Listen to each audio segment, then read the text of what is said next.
Jordan Ellis stood on the balcony of his mansion with a cup of coffee in his hand and took in the tranquil water and the rolling green lawns that slopped down to the shore as the sun shone on the blue lake. It was a view he'd worked his whole life to earn, a reward for years of late nights, courtroom battles, and the relentless grind of building his own law firm from the ground up. The mansion was more than just a home. It was a symbol of everything he'd overcome, a place where he could finally breathe. But as he sipped his coffee that Saturday morning, a strange commotion at the front gate caught his attention. A group of well-dressed strangers began pouring onto his property, laughing, chatting, and taking selfies in front of the ornate stone columns as a line of luxury cars snaked down the drive. At the center of it all was Linda Cartwright, the self-appointed queen of the Lake Serenity Homeowners Association, a woman whose sense of entitlement was matched only by her talent for stirring up drama.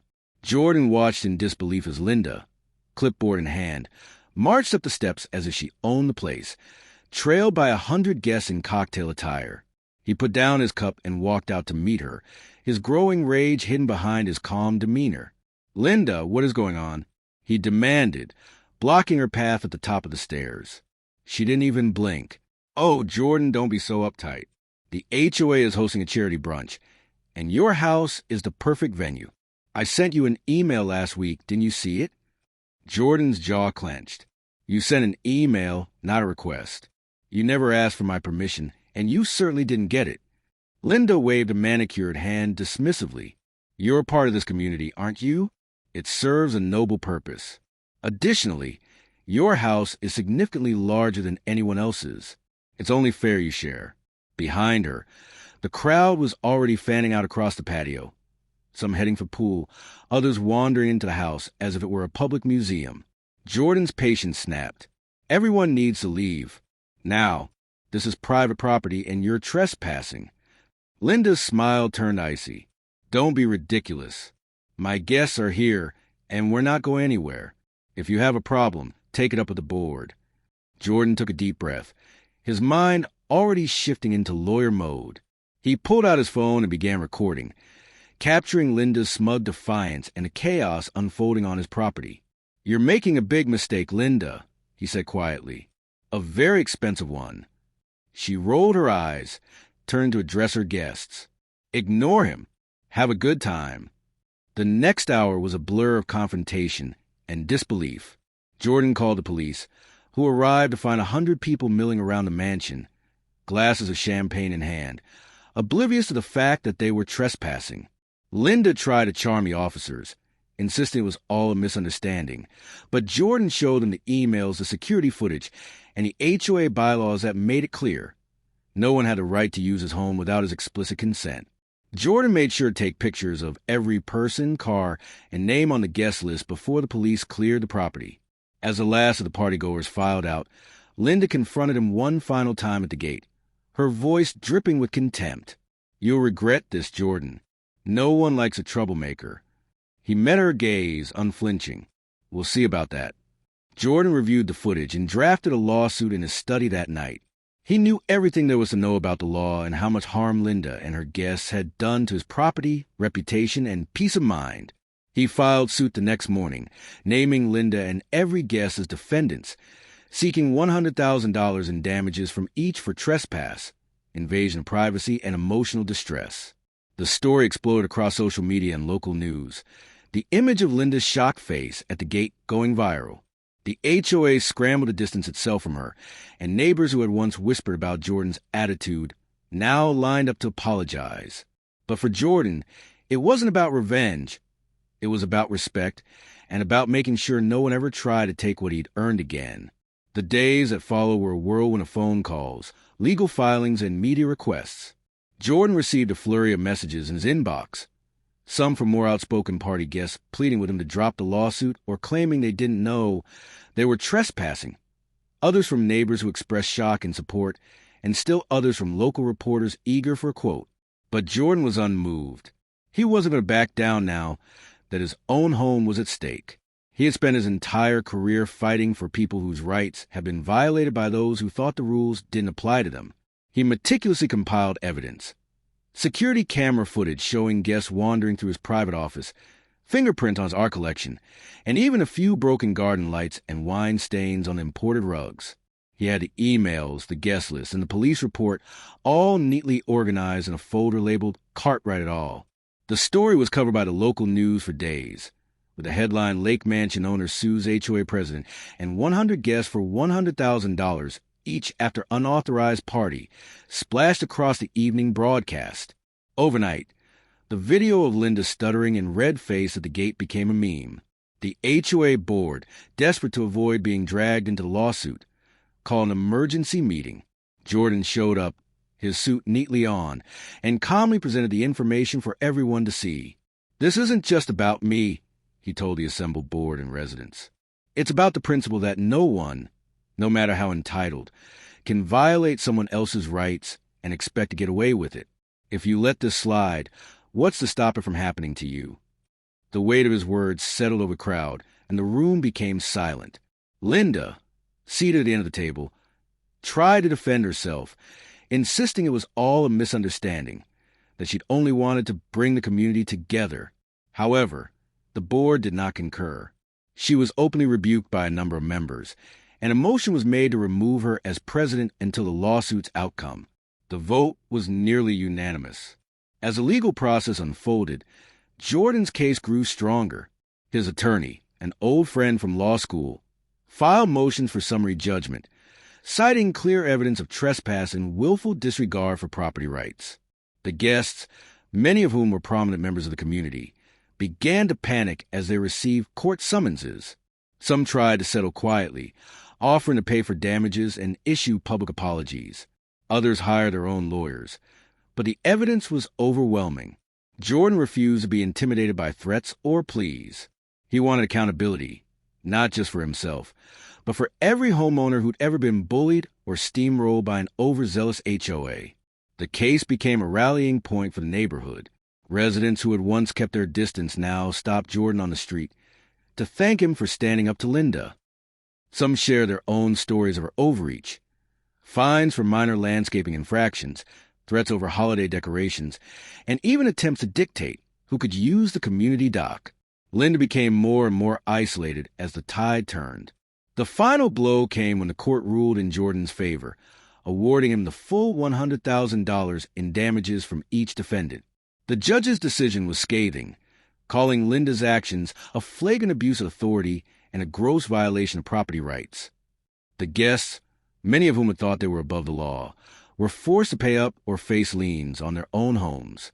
Linda was removed from the HOA board, her reputation in tatters. Jordan donated a portion of the settlement to local charities and used the rest to restore and upgrade his mansion, making it even more beautiful than before. However, his message that no one, not even a self-proclaimed queen of the HOA, was above the law was the real victory. Jordan experienced a profound sense of tranquility one evening as he stood on his balcony and watched the sun set over Lake Serenity. He had fought for his home, his dignity, and his rights, and he had won. The aftermath of the lawsuit rippled through Lake Serenity like a stone tossed into still water. For weeks, the once gossipy neighborhood was uncharacteristically quiet, as if everyone was waiting to see what would happen next. Jordan noticed a change right away.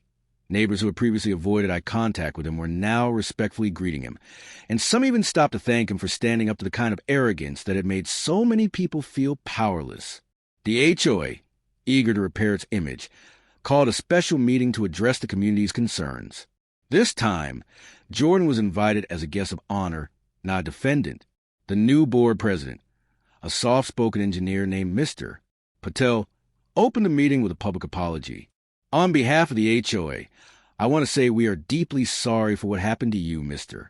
Ellis. We are committed to making sure nothing like this ever happens again." The room erupted in applause, and Jordan nodded, accepting the gesture with quiet dignity. He took the opportunity to speak, not with anger, but with conviction. This isn't just about one party or one person. It's about respect for each other's property, privacy, and rights.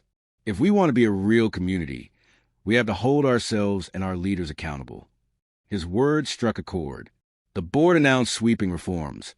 new bylaws that required written consent for any HOA-sponsored event on private property, a transparent process for handling complaints, and a rotating committee to ensure no one person could ever wield unchecked power again. Linda, on the other hand, had become an outcast. Her former friends distanced themselves, and she was rarely seen outside her home. Rumor had it she was planning to move, unable to face the community she'd once ruled. Jordan felt a twinge of sympathy. He knew what it was like to be isolated, but he also knew that actions had consequences. As the months passed, Lake Serenity began to heal. The annual summer festival, once a source of tension, became a true celebration, with neighbors volunteering together and sharing food, music, and laughter. Everyone was invited to a lakeside barbecue by Jordan, even those who had sided with Linda. To his surprise, many accepted, eager to put the past behind them. The party was a success, filled with a kind of easy camaraderie that had been missing for years.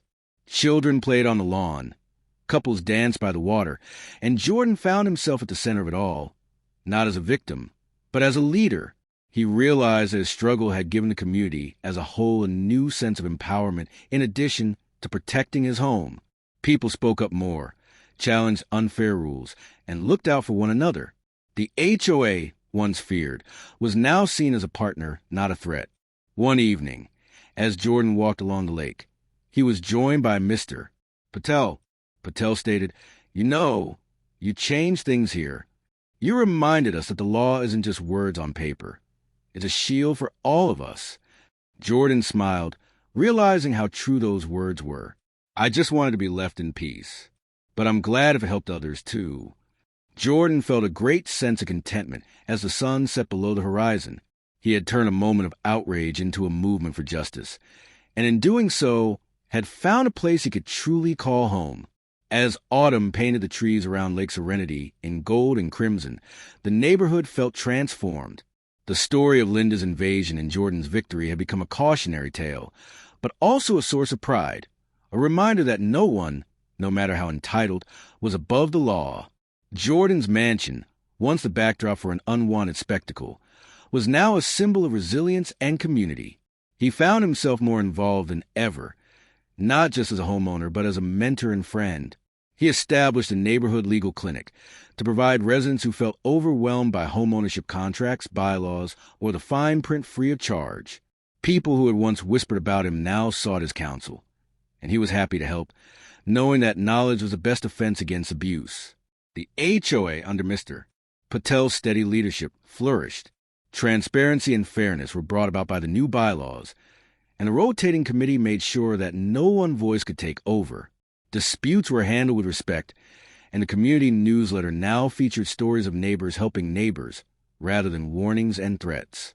Even Linda, after months of silence, reached out to Jordan.